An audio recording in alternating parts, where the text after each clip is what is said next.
Well, hello there. This is Violent Crumble from Game Dev League. Today we're doing a very simple tutorial on delegates. Now, I've had this question come up in chat quite a bit, so I thought I would do a couple of tutorials. On GameDevLeague.com you'll find a written tutorial under what is a delegate, and here I'll put the link in the chat in the description, and here I will do the video tutorial. So the first thing I've done is just create a new project called Delegate Tutorial, and I'm going to create an empty game object. We're just going to call it Delegate, just whatever, and we're going to create a script, a C# script. We'll just call it Delegate Example, and then we'll add that script to our game object so that it'll run, and then we'll double click to edit it. Now you can think of a delegate just like a chest or a container that holds functions. So you know how you've got variables? Variables you can assign data and then call them whenever you need. A delegate is more like a variable that holds functions. So it's also a little bit like a string. So a string you can... One thing at a time. We'll start at the start. A delegate is a container for functions. So the first thing is, how do I make a delegate? So the delegate is really simple to make. You just call delegate, lowercase delegate, and then you need to give it a return type. Now in my case, I'm just going to give it a return type of void, which means it returns nothing, and we need to give it a name. So we'll call it my delegate. Now because it's like a variable but it holds functions, you need parentheses because you might pass it parameters. And in our case, we are going to pass it a parameter. We're going to pass it an integer.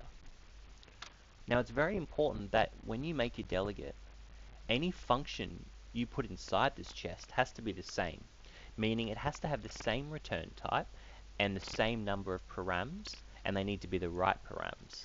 So I couldn't put a function in that said return integer because this returns nothing, so that just wouldn't work.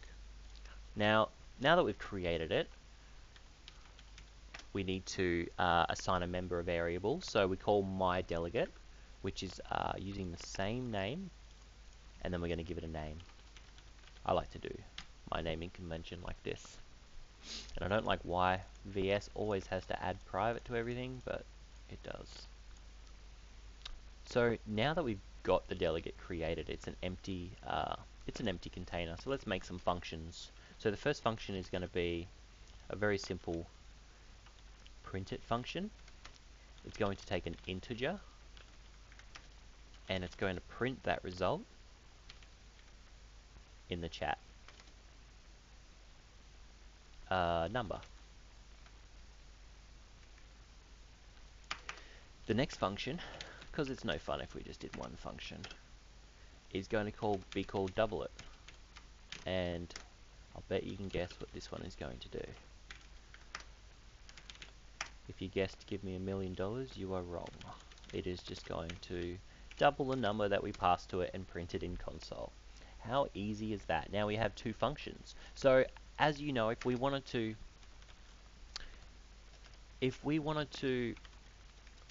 run both of these right after one another, this is how you do it. You'd call the two functions. So let's quickly see what happens and see if this works. What do you think it's going to print? I hope that you knew that it was going to print 50 and 100. How nice and simple. But what if we had 50 functions that were all the same? Let's make it a bit better, eh? So we're going to use delegates now. We're going to call it my delegate, which is what we've assigned up here. This is our member variable now. And you can just assign functions to it like this. So print it. But now instead of putting the parentheses on the end, you're just assigning the name. So you're just placing the name of the function that you want inside the chest. And the chest knows to look for the function with that name when it calls it. But that's still not any good because we haven't given it a number. So now if you want to call my delegate, you would need to call my delegate 50. So now instead of writing print it parentheses 50, we're writing my delegate 50. So why is this beneficial? Well, let's see if this is going to work first.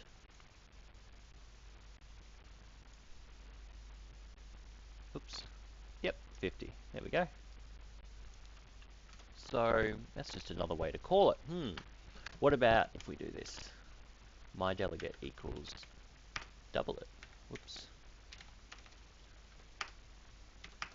And then we call my delegate and we give it 50 again. What do you think it's going to do now?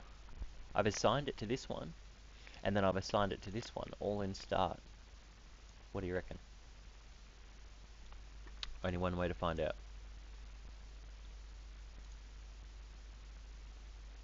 Look at that. Same result, 50 and 100. Okay, well now we've used 4 lines instead of 2. Well, maybe in this example it's not the best thing, but here's a cool thing where we can do this. Plus, what this does is it adds it in. The equals assigns it, so my delegate is now printed. But what this does, this adds to it. So now print it is in there.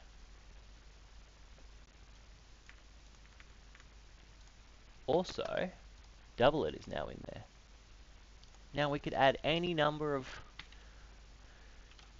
functions and then pass it a number. So this is why it's important that the number you pass it, sorry, the amount of parameters, the type of the parameter, and the return type are always the same. Because now, when we call my delegate 50, whoops, look at that, still calls it. That's pretty snazzy. Wow, this is pretty much all there is to delegates. How simple was that? I'm going to try to cover off any questions. I just can't think of any. So the main thing is when you declare your delegate, you give it a return type, a name, and a number of parameters. Then you create a member variable and you assign it a name. This is your name. And then you can add to it or you can set it. What do you think? Whoops.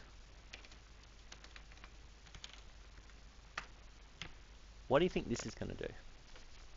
We've added print, we've added double it, and then we've assigned delegate to print it. Let's find out.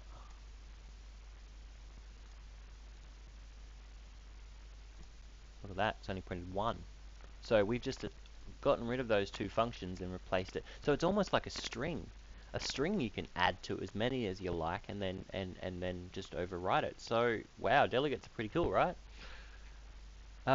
Well, I guess there's not too much here I want to cover. Yeah, if you have any questions, please leave a comment. Otherwise, go to gamedevleague.com to view the written tutorial. And yeah, please like and subscribe. Thank you very much. Bye.